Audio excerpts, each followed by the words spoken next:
Hello everyone and welcome to another edition of What's on My Desk.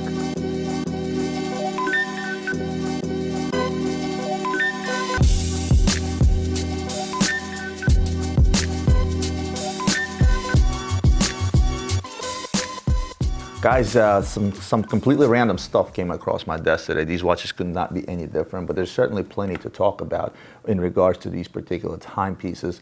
One is the new Hublot Golf watch. That's right, Hublot Golf watch. Another one is what I believe to be the biggest bang for your buck when it comes to world time watches from Corum. And the watch that revolutionized the watch industry back in 2013, the Constant Escapement from Girard-Perregaux. That's right, this watch won every prize under the sun in 2013. And I'll explain to you why this is so revolutionary in modern day horology. I'm going to kick things off with the simplest one of them all. Well, I shouldn't say simplest one of all, but simplest one to talk about, and that is the Corum Admirals Cup World Timer. At a glance, a pretty simple watch. Right off the bat, you can tell this is an Admirals Cup. I spoke about the history of Admirals Cup and Corum in one of my previous episodes, dating back to 1960. Unmistakably an Admirals Cup with its 12-sided bezel and the various nautical flags that go around the round. Pretty much every Admirals Cup will carry that. So what's so cool about this watch? Well, it's a world timer, right?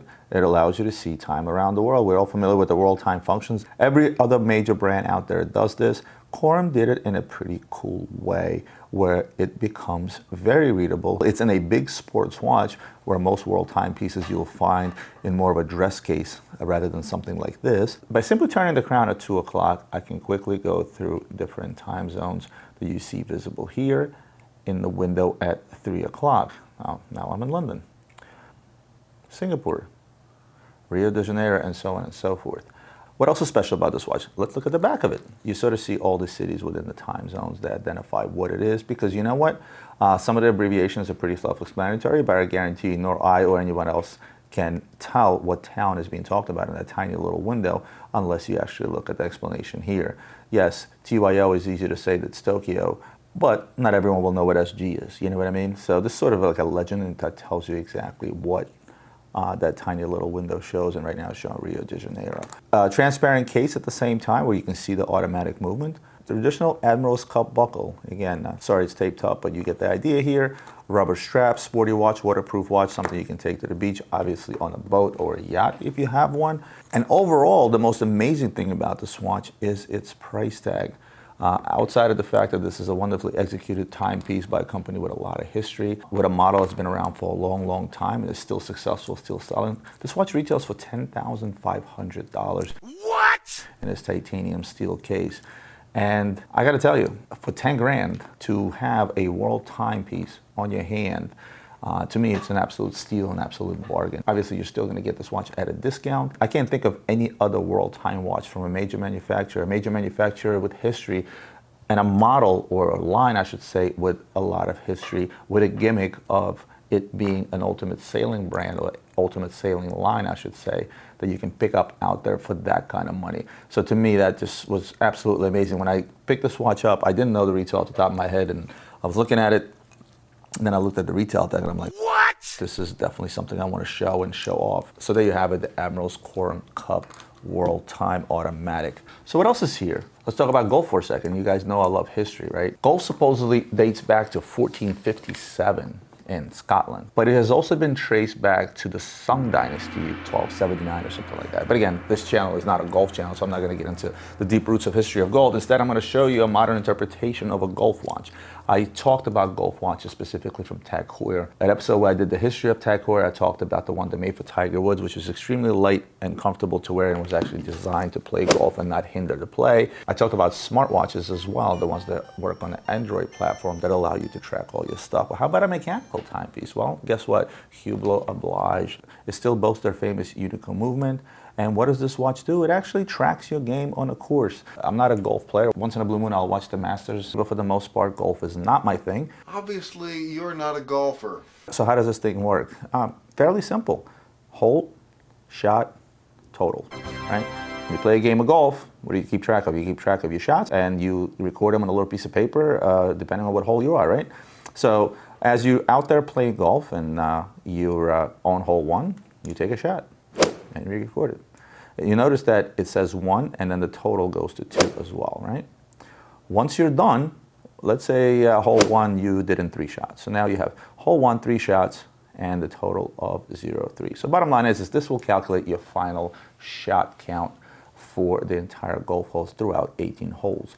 And again, this was the shot button, I didn't show this to you. And then next to it is the hole button, sort of in the form of a chronograph. Once I hit the hole button, you'll notice I'll go to hole 2. The count for the shots will reset. However, the total will stay the same. And I'm going to continue taking shots. Whoops, sorry. Tough to do this stuff one-handed.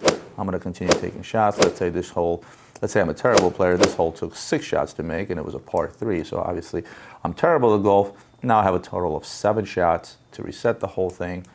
You have this big button here. It's really tough to do this stuff one-handed, I got to be honest with you. Now that I reset that, you can see we're back at hole 1, 0 shots, and the total is back to 0. Let's talk about the design of the watch. Look at the strap. Does that not remind you of something? Yes, it reminds me of a golfer's glove, does it not?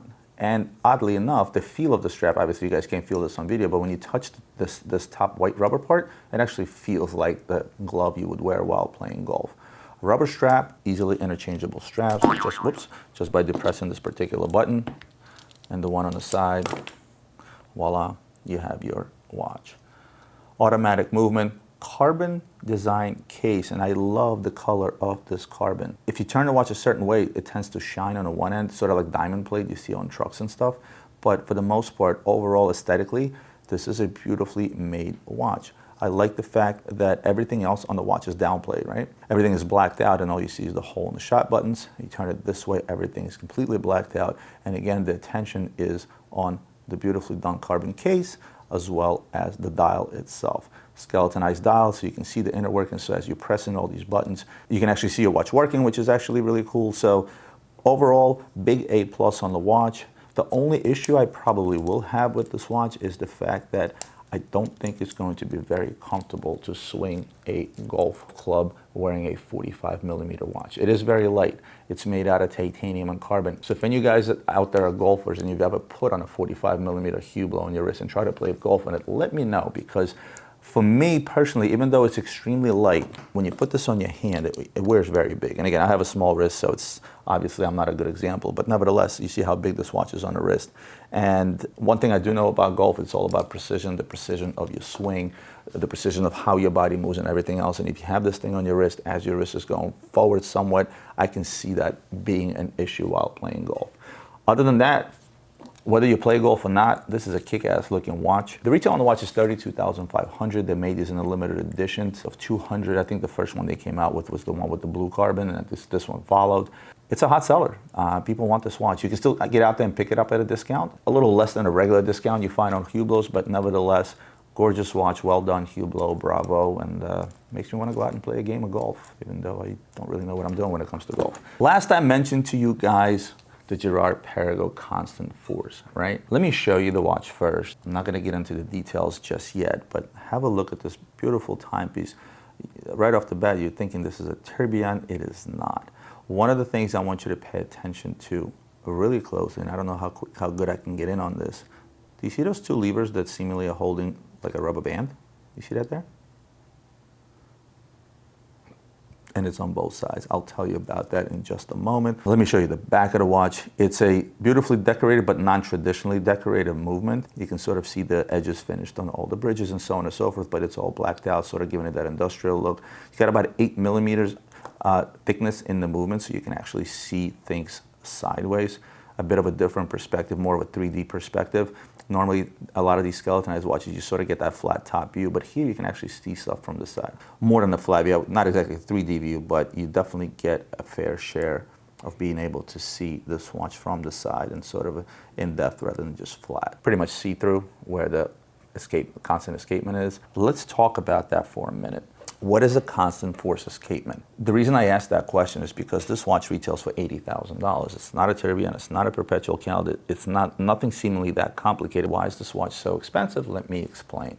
Let's start with what is the escapement? Again, I'm not trying to take you guys to school. Most of you know this. For those that don't, the escapement is essentially a component in a watch or a clock, right, that transfers power stored in the mainspring, right? You know, that spring that you wind up in a watch, right? Transfers it to the balance wheel or the barrel. The amount of stored energy, energy loss, and efficiency of the escapement determines how well the watch runs. Does that make sense? If the watch is full of energy, the watch is going to run consistent, it's going to run well. As it gets towards the sort of the very end, it's like a car running out of gas, and that's when accuracy will be affected and how well the watch will run. I'm going to throw up an image or a video if Ian can find of a traditional escapement up here. You guys can check that out. Obviously, the downside of a traditional escapement is the drop in amplitude, right? Or the drop in power in layman's terms, which again, like I said, will affect the accuracy of the watch towards sort of the end of the power reserve. There were a couple of watches out there that tackled that problem. The Lange PLM or Pour Limerick Fusée chain.